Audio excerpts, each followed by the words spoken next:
আসসালামু আলাইকুম রহমতুল্লাহি আবরাকাত। প্রিয় সত্যকথন চ্যানেলের বন্ধুরা, আশা করি আল্লাহ পাকের অশেষ মেহেরবানিতে আপনারা সকলে ভালো আছেন। কিয়ামত নিকটবর্তী হওয়ার একটি আলামত। উম্মুল মুমিনিন জয়নাব বিনতু জাহাশ রাদিয়াল্লাহু আনহা থেকে বর্ণিত আছে, রাসূল সাল্লাল্লাহু আলাইহি সাল্লামকে জিজ্ঞেস করা হলো, ইয়া রাসূলুল্লাহ, আমাদের মাঝে নেককার মানুষ বিদ্যমান থাকা সত্ত্বেও কি আমাদের ধ্বংস করে দেয়া হতে পারে? তিনি উত্তর দিলেন, হ্যাঁ, যখন গুনাহের অপবিত্রতা অধিক হয়ে যাবে।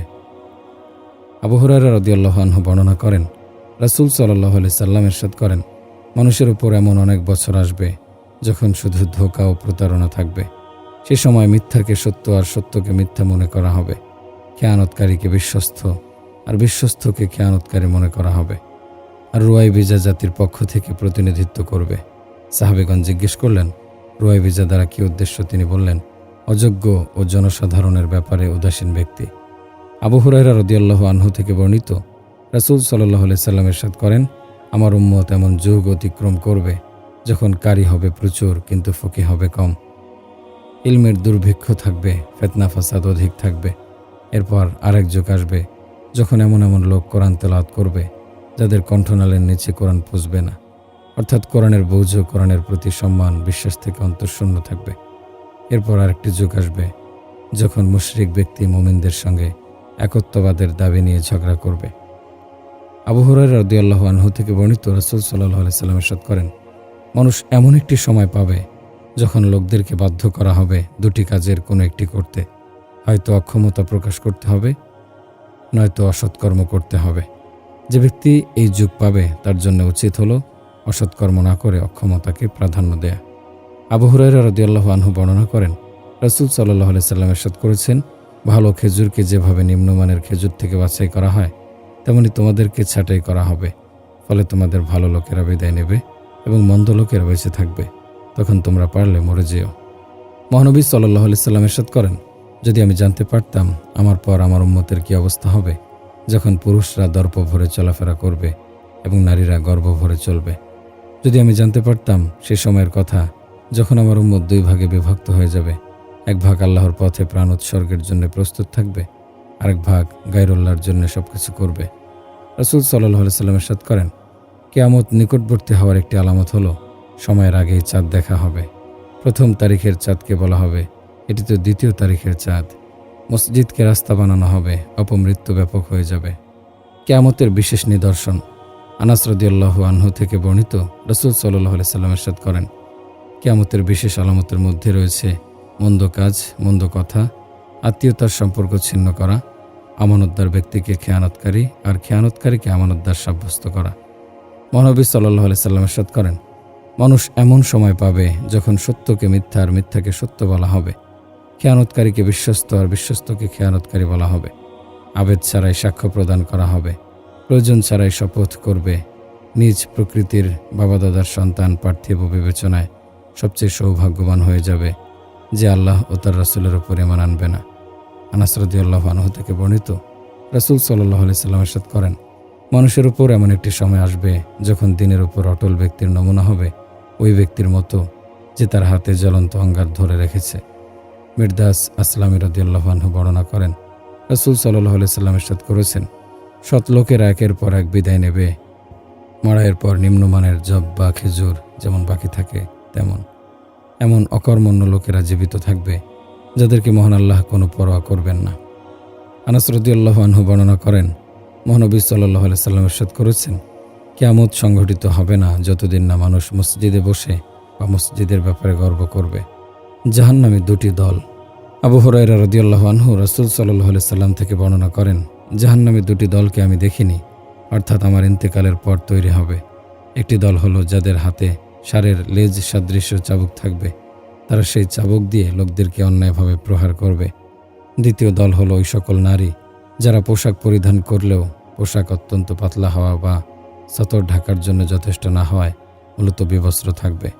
দেহের সৌন্দর্য পোশাকের শোভার মাধ্যমে মানুষকে নিজেদের প্রতি আকৃষ্ট করবে এবং নিজেরাও পুরুষদের সঙ্গে মেলামেশার প্রতি আকৃষ্ট হবে। তাদের মাথা ফ্যাশনের কারণে বখতি উটের কুজের মতো হবে। এ সকল নারী জান্নাতেও প্রবেশ করবে না, জান্নাতের খুশবুও পাবে না, অথচ জান্নাতের খুশবু দূর দূরান্ত থেকে পাওয়া যায়। সাওবান রাদিয়াল্লাহু আনহু থেকে বর্ণিত, রাসূল সাল্লাল্লাহু আলাইহি সাল্লাম ইরশাদ করেছেন, সে সময় খুবই নিকটে যখন সমগ্র কাফের গোষ্ঠী তোমাদেরকে নির্মূল করতে একজোট হয়ে ষড়যন্ত্র করবে এবং পরস্পরকে এমনভাবে আহ্বান জানাবে যেভাবে দস্তরখানে আহারকারী অন্যদেরকে খাবারের প্রতি আহ্বান জানায়। কেউ জিজ্ঞেস করল, হে আল্লাহর রাসূল, এমন অবস্থা কি আমাদের স্বল্পতার কারণে হবে? তিনি বললেন, না, বরং তোমরা তখন সংখ্যায় অনেক হবে, কিন্তু তোমরা হবে প্লাবনের ফেনার মতো অকেজো। নিশ্চয় মহান আল্লাহ তোমাদের শত্রুদের অন্তর থেকে তোমাদের ভীতি দূর করে দেবেন আর তোমাদের হৃদয়ে ঢেলে দেবেন ভীরুতা। কেউ জানতে চাইল, ভীরুতা দ্বারা উদ্দেশ্য কি? তিনি বললেন, দুনিয়ার মহব্বত ও মৃত্যুর ভীতি। আব্দুল্লাহ ইবনে মাসউদ রাদিয়াল্লাহু আনহু বলেন, মহানবী সাল্লাল্লাহু আলাইহি সাল্লাম ইরশাদ করেছেন, আমার আগে মহান আল্লাহ যে নবীকেই কোনো উম্মতের মাঝে পাঠিয়েছেন তাদের মধ্যে কিছু একনিষ্ঠ ও বিশেষ সঙ্গী তৈরি হয়েছে যারা তার সুন্নতের অনুসরণ ও তার আদেশের আনুগত্য করত। এরপর এমন কিছু অযোগ্য উম্মত তৈরি হয়েছে যাদের কথা একরকম, কর্ম আর একরকম। তাদেরকে যা কিছুর আদেশ দেওয়া হয়েছিল তারা তার বিপরীত আমল করত। এমনইভাবে এ উম্মতের মধ্যে এমন কিছু অযোগ্য উম্মত তৈরি হবে যারা ইসলামের নাম নিলেও আমল করবে তার বিপরীত। সুতরাং যে ব্যক্তি সামর্থ্য থাকার শর্তে হাত দিয়ে তাদের বিরুদ্ধে জিহাদ করবে সে হলো মুমিন, আর যে জবানের মাধ্যমে তাদের বিরুদ্ধে জিহাদ করবে সেও মুমিন। আর যে ব্যক্তি তাদের বিরুদ্ধে অন্তরে দিয়ে জিহাদ করবে, এভাবে যে তাদের অসৎ কর্মকে অন্তর থেকে ঘৃণা করবে, সেও দুর্বল পর্যায়ের মুমিন। এরপর তো সরিষার দানা পরিমাণ ইমান অবশিষ্ট থাকে না। দাজ্জালি ফিতনা ও নব চিন্তাধারা। আবু হুরায়রা রাদিয়াল্লাহু আনহু থেকে বর্ণিত, রাসূল সাল্লাল্লাহু আলাইহি সাল্লাম ইরশাদ করেন, আখিরি জামানায় বহু মিথ্যাবাদী ও ধোঁকাবাজ লোক হবে যারা তোমাদের সামনে ইসলামের নামে নতুন নতুন মতাদর্শ ও নতুন নতুন বিষয় উপস্থাপন করবে যা তোমরাও শোনোনি, তোমাদের বাপদাদারাও শোনেননি। সাবধান, তাদের থেকে বেঁচে থেকো যাতে তারা তোমাদের গুমরাহ করে না দেয় এবং ফিতনায় না ফেলে। অসৎ আলেমের ফিতনা।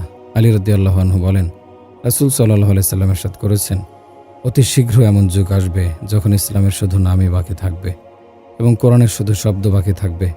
তাদের মসজিদ হবে জাঁকজমকপূর্ণ, কিন্তু তা হেদায়েত থেকে শূন্য বেরান থাকবে। তাদের আলেমরা হবে আকাশের নিচে বসবাসকারী সকল সৃষ্টিজীব থেকে নিকৃষ্ট। তাদের মধ্য থেকেই ফিতনা বের হবে এবং তাদের মাঝেই ফিরে যাবে, অর্থাৎ তারাই ফিতনা সৃষ্টিকারী এবং ফিতনার কেন্দ্রবিন্দু হবে। হকপন্থীদের অবিরাম ধারা। মুআবিয়া রাদিয়াল্লাহু আনহু বলেন, আমি রাসূল সাল্লাল্লাহু আলাইহি সাল্লামকে বলতে শুনেছি, আমার উম্মতের একটি দল সবসময় মহান আল্লাহর বিধানের উপর কায়েম থাকবে।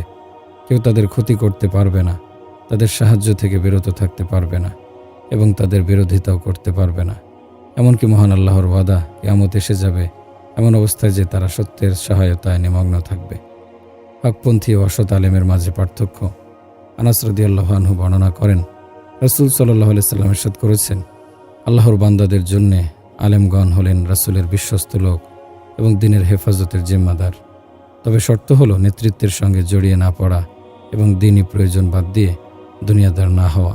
কিন্তু যদি তারা শাসকদের সঙ্গে মেলামেশা করে এবং দুনিয়া প্রেমী হয়ে যায় তাহলে তারা রাসূলের সঙ্গে খেয়ানতকারী। সুতরাং যারা এমন হবে তাদের থেকে বেঁচে থাকো এবং তাদের কাছ থেকে দূরে থাকো। আবু মুসা রাদিয়াল্লাহু আনহু রাসূল সাল্লাল্লাহু আলাইহি সাল্লামের বাণী বর্ণনা করেন, কিয়ামত সংঘটিত হবে না যতদিন না আল্লাহর কিতাবের ওপর আমল করাকে লজ্জার বিষয় মনে করা হবে। ইসলাম অপরিচিত হয়ে যাবে, মানুষের মাঝে হিংসা বিদ্বেষ বৃদ্ধি পাবে, এলেম উঠিয়ে নেওয়া হবে, জামানা বুড়ো হয়ে যাবে, মানুষের বয়স কমে যাবে, বছর মাস ও শস্য ফলের মধ্যে বরকতহীনতা ও ঘাটতি প্রকাশ পাবে। অনির্ভরযোগ্য লোকদেরকে বিশ্বস্ত আর বিশ্বস্তদেরকে অনির্ভরযোগ্য মনে করা হবে। ফিতনা ফাসাদ ও খুন খারাপি ব্যাপক হবে। উঁচু উঁচু ভবন নিয়ে গর্ব করা হবে। সন্তানবতী নারীরা বিষণ্ণ হবে আর নিঃসন্তান নারীরা আনন্দিত হবে। জুলুম হিংসা লোভের জয় জয়কার হবে। মানুষ ধ্বংস হবে, মিথ্যার প্রচার হবে, সততা কমে যাবে, লোকদের মাঝে কথায় কথায় ঝগড়া ও তর্ক বিতর্ক হবে। প্রবৃত্তির অনুসরণ করা হবে, ধারণা প্রসূত ফয়সালা প্রদান করা হবে। বৃষ্টির আধিক্য সত্ত্বেও ফল ও ফসল কম হবে। ইলমের ঝর্ণা শুকিয়ে যাবে, অজ্ঞতার সয়লাভ দেখা দেবে। সন্তানাদি হবে রাগ ও বেদনার কারণ। শীতকালে গরম পড়বে, প্রকাশ্যে গুনাহের কাজ হতে থাকবে। জমিনের দূরত্ব কমে যাবে, বক্তা ও আলোচকরা মিথ্যা ভাষণ দেবে। আমার ঈদ ও মর্যাদাকে তারা উন্নতির নিকৃষ্টের লোকদের জন্য নির্বাচন করবে। সুতরাং যে তাদের সত্যায়ন করবে এবং তাদের গবেষণার উপর সন্তুষ্ট হবে সে জান্নাতের ঘ্রাণও পাবে না। আবু হুরায়রা রাদিয়াল্লাহু আনহু থেকে বর্ণিত, রাসূল সাল্লাল্লাহু আলাইহি ওয়াসাল্লাম ইরশাদ করেন, সেসব অন্ধকার ফিতনার আগমনের আগেই নেক কাজ করে নাও যা আধার রাতের লাগাতার অন্ধকারের মতো হবে। মানুষ সকালে মুমিন থাকবে কিন্তু সন্ধ্যায় কাফের হয়ে যাবে, সন্ধ্যায় মুমিন থাকবে সকালে কাফের হয়ে যাবে। দুনিয়ার সামান্য সম্পদের জন্য নিজের দিনকে বিক্রি করে দেবে। নাউজুবিল্লাহ। কিয়ামত কবে সংঘটিত হবে? আবু হুরায়রা রাদিয়াল্লাহু আনহু থেকে বর্ণিত, একবার রাসূল সাল্লাল্লাহু আলাইহি সাল্লাম আলোচনা করছিলেন। হঠাৎ এক গ্রাম্য ব্যক্তি এসে বলল, হে আল্লাহর রাসূল, কিয়ামত কবে সংঘটিত হবে? তিনি বললেন, যখন আমানতদারি ও বিশ্বস্ততা উঠে যাবে। সে জিজ্ঞেস করল, আমানতদারি উঠে যাওয়ার চিত্র কি হবে? বললেন, যখন অযোগ্য ব্যক্তিদের হাতে নেতৃত্ব চলে যাবে, তখন কিয়ামতের অপেক্ষায় থেকো। সমকামিতার ভয়াবহতা। আনাস রাদিয়াল্লাহু আনহু থেকে বর্ণিত, রাসূল সাল্লাল্লাহু আলাইহি সাল্লাম ইরশাদ করেন, যখন আমার উম্মত 5টি বস্তুকে হালাল মনে করবে, তখন তাদের উপর ধ্বংস নেমে আসবে। 1. যখন তারা পরস্পরকে লায়ানত বা অভিসম্পাত করবে। 2. পুরুষরা রেশমি পোশাক পরবে। 3. গায়িকা ও নর্তকীদের সঙ্গে রাখবে। 4. মদ পান করবে। 5. পুরুষরা পুরুষের মাধ্যমে এবং নারীরা নারীর মাধ্যমে যৌন চাহিদা পূরণ করবে, অর্থাৎ সমকামিতায় লিপ্ত হবে। নাউজুবিল্লাহ। নাচ গান ও বানর শুকরের সভা। আনাস রাদিয়াল্লাহু আনহু রাসূল সাল্লাল্লাহু আলাইহি সাল্লাম থেকে বর্ণনা করেন, শেষ জামানায় আমার উম্মতের কিছু লোককে বানর ও শুকরের আকৃতিতে রূপান্তরিত করা হবে। সাহাবায়ে কেরাম আরজ করলেন, হে আল্লাহর রাসূল, তারা কি তাওহীদ ও রিসালাতকে স্বীকার করবে? বললেন, হ্যাঁ, তারা নামমাত্র নামাজ, রোজা ও হজ পালন করবে। সাহাবেগণ জিজ্ঞেস করলেন, তাহলে তাদের এই শোচনীয় পরিস্থিতি কেন হবে? তিনি বললেন, তারা গানবাদ্য, তবলা, সারেঙ্গি ও নর্তকী ইত্যাদি উপভোগ করবে, মদ পান করবে, রাতভর খেলাধুলা ও বিনোদনে লিপ্ত থাকবে। এরপর ভোরে তারা বানর ও শুকরের আকৃতিতে রূপান্তরিত হয়ে যাবে। আল্লাহ মাফ করুন।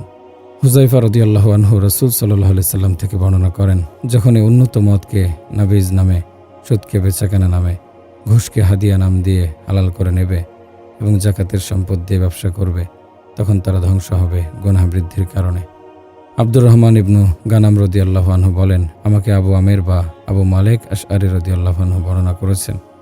আল্লাহর কসম, তারা ভুল বর্ণনা করেননি। তারা রাসূল সাল্লাল্লাহু আলাইহি সাল্লামকে বলতে শুনেছেন, আমার উম্মতের মধ্যে কিছু লোক এমন হবে যারা ব্যভিচার, রেশমি পোশাক পরিধান, মদ পান ও গান বাজনাকে হালাল করে নেবে। আর কিছু লোক এমন হবে যারা পাহাড়ের পাদদেশে অবস্থান করবে, সেখানে তাদের গবাদি পশু চড়ে বেড়াবে। তাদের কাছে কেউ তার প্রয়োজন নিয়ে আসবে, তারা অবজ্ঞা ভরে বলবে, কাল এসো। এর ফলে মহান আল্লাহ রাতেই তাদের ওপর আযাব নাজিল করবেন, তাদের উপর পাহাড় ধসিয়ে দেবেন। আর প্রথম প্রকার লোকদেরকে, যারা হারাম বস্তুসমূহকে মন গড়া ব্যাখ্যা দিয়ে হালাল সাব্যস্ত করে নেবে, কিয়ামত পর্যন্ত বানর ও শুকর বানিয়ে দেবেন। আল্লাহ মাফ করুন। আব্দুল্লাহ ইবনে উমর রাদিয়াল্লাহু আনহু বর্ণনা করেন, রাসূল সাল্লাল্লাহু আলাইহি সাল্লাম ইরশাদ করেছেন, মহান আল্লাহ যখন কোনো বান্দাকে ধ্বংস করার সিদ্ধান্ত নেন, তখন সর্বপ্রথম তার থেকে লজ্জা শরম ছিনিয়ে নেন। লজ্জা চলে গেলে সে নির্লজ্জতার কারণে অত্যন্ত ঘৃণিত হয়ে যায়। এ অবস্থায় তার থেকে আমানতদারিও ছিনিয়ে নেওয়া হয়। আমানতদারি ছিনিয়ে নেওয়ার পর সে খেয়ানতকারী ও ধোঁকাবাজ হয়ে যায়। এ অবস্থায় তার কাছ থেকে রহমতও কেড়ে নেওয়া হয়। রহমত কেড়ে নেওয়ার পর সে অভিশপ্ত ও বিতাড়িত হয়ে পড়ে। এরূপ পরিস্থিতিতে তার ভেতর থেকে ইসলামও বের করে নেওয়া হয়। ফলে সে ইসলামের কারণে লজ্জাবোধ করতে থাকে। নাউজুবিল্লাহ। মতানৈক্য ও বিচ্ছিন্নতা। আব্দুল্লাহ ইবনে মাসউদ রাদিয়াল্লাহু আনহু থেকে বর্ণিত, রাসূল সাল্লাল্লাহু আলাইহি সাল্লাম ইরশাদ করেছেন, নিঃসন্দেহে উম্মতের প্রথম অংশ হবে উত্তম লোকেরা, আর পরবর্তী অংশ হবে নিকৃষ্ট লোকেরা। তাদের মধ্যে মতানৈক্য ও বিচ্ছিন্নতা থাকবে। সুতরাং যে ব্যক্তি আল্লাহ ও তার রাসূলের উপর ঈমান রাখে, তার মৃত্যু এই অবস্থায় হওয়া উচিত যে সে লোকদের সঙ্গে এমন ব্যবহার করবে যেমনটি সে নিজের জন্য পছন্দ করে। 3টি অপরাধ ও 3টি শাস্তি। আবু হুরায়রা রাদিয়াল্লাহু আনহু বর্ণনা করেন, রাসূল সাল্লাল্লাহু আলাইহি সাল্লাম ইরশাদ করেছেন, আমার উম্মত যখন দুনিয়াকে বড় মনে করা আরম্ভ করবে, তখন ইসলামের গুরুত্ব ও মাহাত্ম্য তাদের অন্তর থেকে বের হয়ে যাবে। আর যখন সৎ কাজের আদেশ ও অসৎ কাজের নিষেধ বর্জন করবে, তখন ওহির বরকত থেকে মাহরুম হবে। আর যখন পরস্পর গালাগালি করবে, তখন মহান আল্লাহর দৃষ্টি থেকে পড়ে যাবে।